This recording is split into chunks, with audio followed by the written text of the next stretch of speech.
Well, hello again, friends. Lindy here. I hope that y'all are doing great today, and I really appreciate you following through with me during this homesteading, homemaking skills week that I am presenting different ways of doing things the old-fashioned way to you. And today we're going to learn how to bake bread, and I'm going to be doing a bread baking demonstration using this big granddaddy of a mixer here. This is my Bosch mixer, and it's a very simple recipe that I'm going to be making for you. It's a white bread recipe, and I've made it lots of times. It comes straight from a cookbook by Martha Green called the Bread Basket Cookbook for the large kitchen mixer, and that's what that Bosch mixer is. I will back up a few steps and tell you, you do not have to have a big mixer like this to bake your bread. If you have a like a KitchenAid mixer with a dough hook, you can use that. Or you can do it all completely by hand and just do the kneading with your hands instead of using these mixers.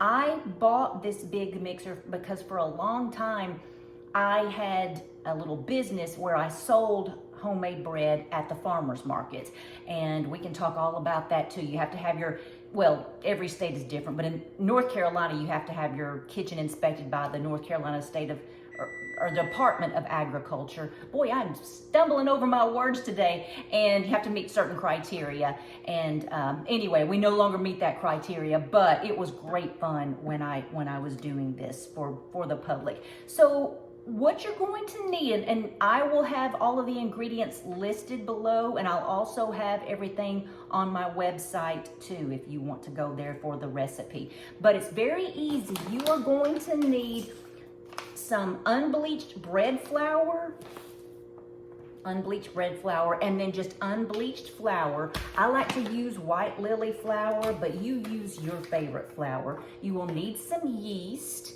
and this is SAF yeast. I bought this at a little Amish country store down in Lobelville, Tennessee. I'm going to take you on a field trip while the bread is rising. You can see here that this packaging is not very conducive to storage. So what I do is, as soon as I get it, I grab a mason jar. Oh, hello, I've got yeast all over the countertop now. Oh, well. So I just put it in a mason jar, and then I buy these little plastic lids, and then I just keep it stored in a dark cabinet.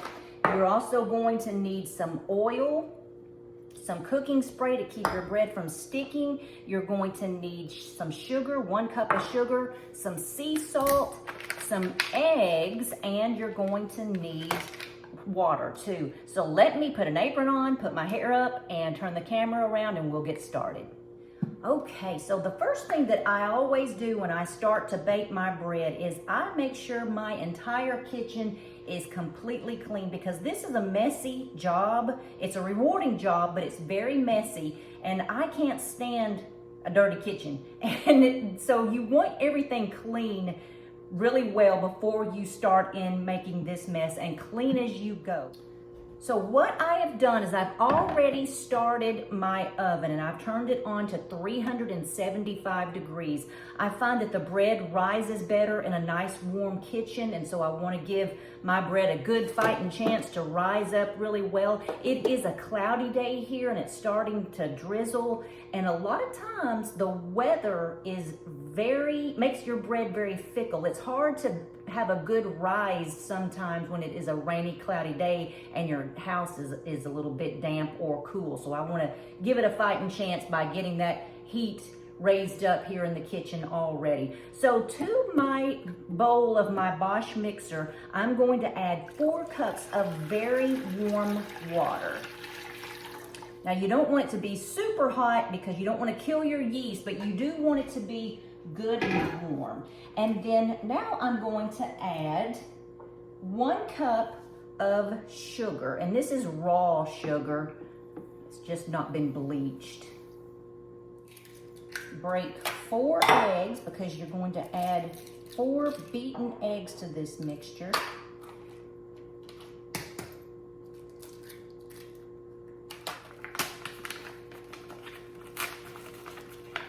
White lily bread used to be manufactured in Knoxville, Tennessee, don't know if that company is still down there or not, but I got used to using Martha White and White Lily because they are Tennessee-based flours, and that's where I'm from. So just like to keep things close to home. So I'm gonna go ahead and add in my 5 cups of flour, and I'm not gonna talk when I do this or I'll lose track. So there's 2,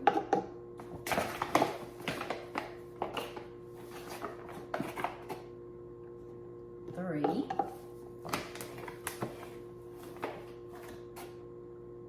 4, and 5. And I'm adding the flour before I add the eggs in because I don't want that really warm water to cook my eggs.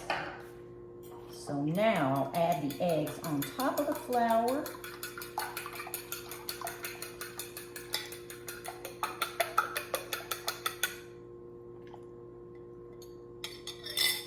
Now, 1.5 tablespoons, it says sea salt, and I've got the pink Himalayan salt, so that's just gonna have to do here. 1.5.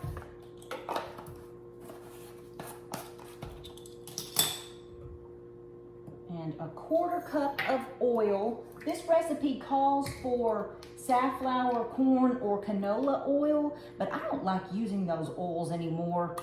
And this is olive oil, but goodness, from some of the things I've read, it's not even really pure olive oil. So it's a shame we can't trust the labels a lot of times because they're not actually giving us the product that we pay for. But I'm hoping that this is all pure olive oil in here. Okay, and now last but not least, we are going to add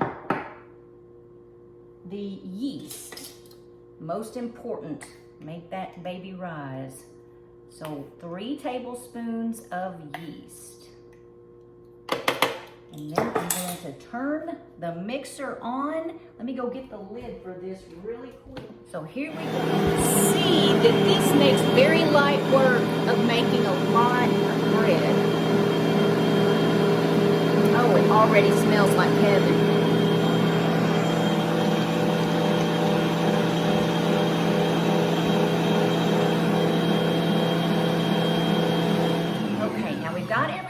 Mixed up well, but you can see that this mixture is very runny still. So now we're going to add in the unbleached flour, not bread flour, but just unbleached flour. And the reason why we're using 2 different types of flour in this bread recipe is because it makes a lighter and fluffier flour. Now, you're going to add 1 cup of flour at a time until the dough no longer sticks to the sides of the bowl here. And this is really important. You don't want to add it all at once because you've got to watch it and make sure that it is nice and it's gradually unsticking from the sides, because you don't want a bread dough that's not going to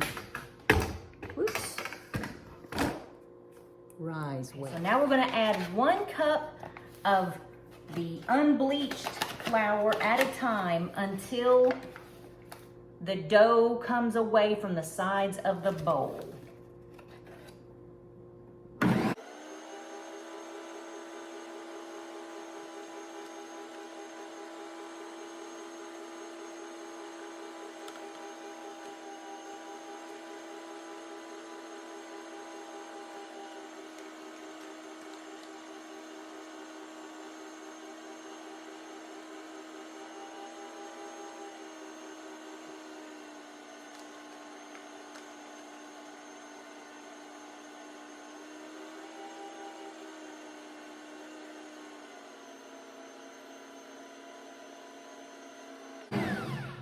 Okay, now it's still a little too sticky. See how it just sticks to my fingers really well? So you want to add a little bit more. Now I've added 5 cups so far, so I'd say this is probably going to be like 7 cups that we add total. And you know what? I've made a mistake. I just realized I bought self-rising unbleached flour. Uh-oh, we're going to have some really high bread.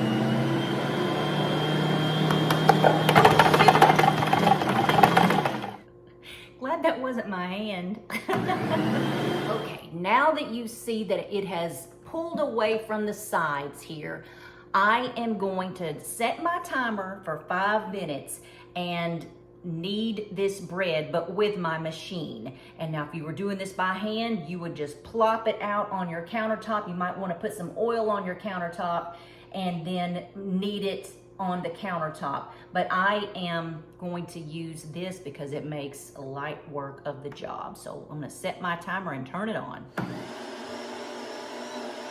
Now our bread has been kneading here in this Bosch kitchen mixer for 5 minutes, and you can see that the dough is not too sticky. It's a little sticky, but it's gonna be okay. I don't wanna add any more flour. Okay, so this bread has been kneading in this mixer for 5 minutes, and now it's time to let it sit and rest for 30 minutes.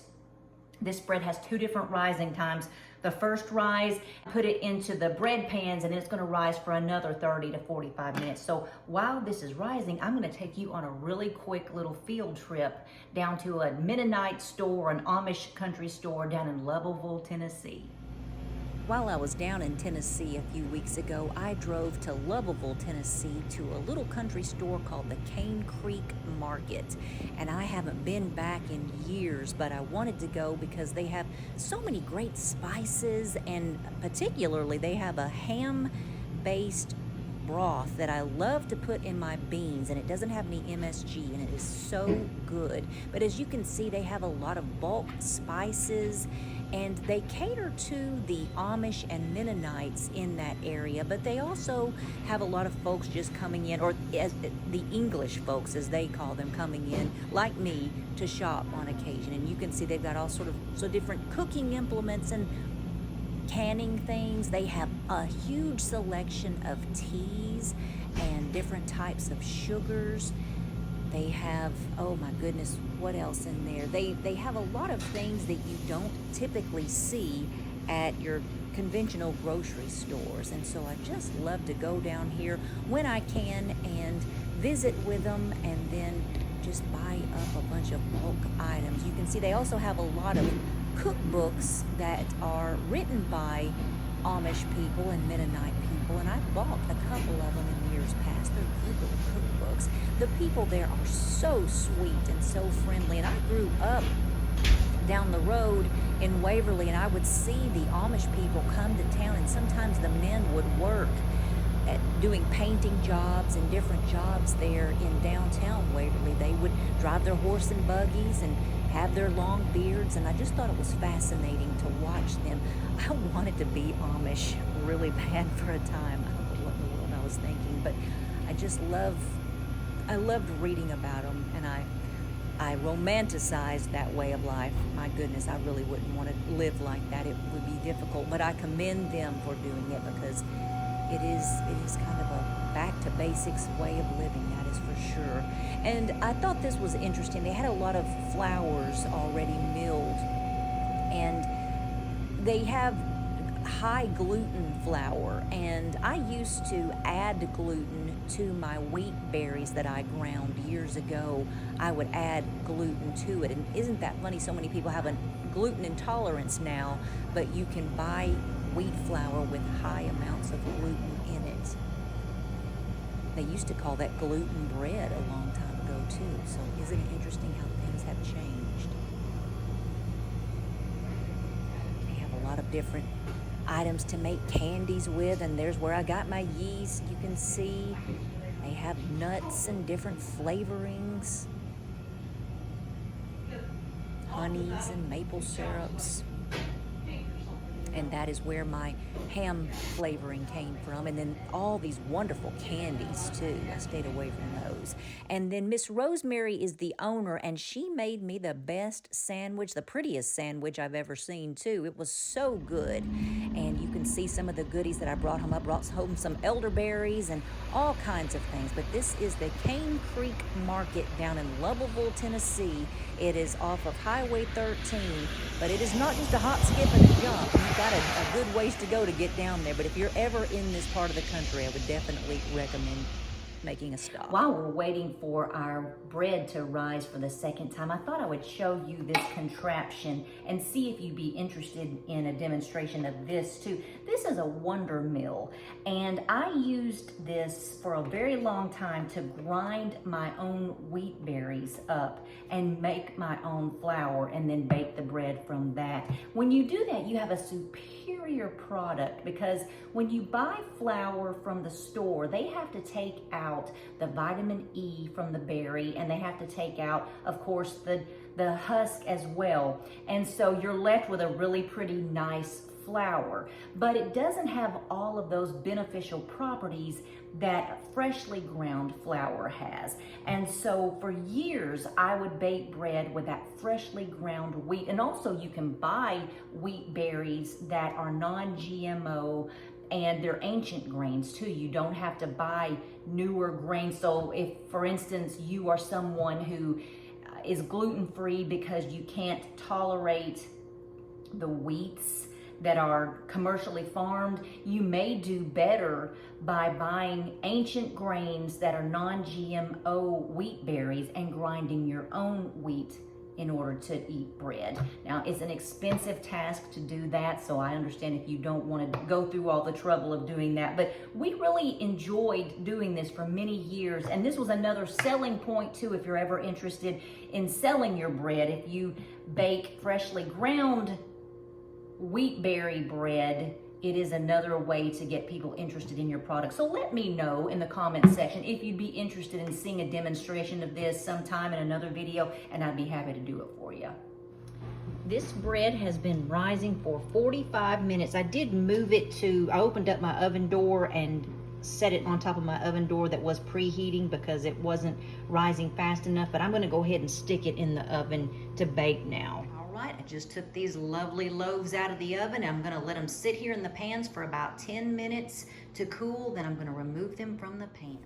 I melted a little bit of butter and rubbed it on the tops of my loaves, and then you just slice it up, put some butter on it or maybe some jam, and enjoy. Thank y'all so much for watching.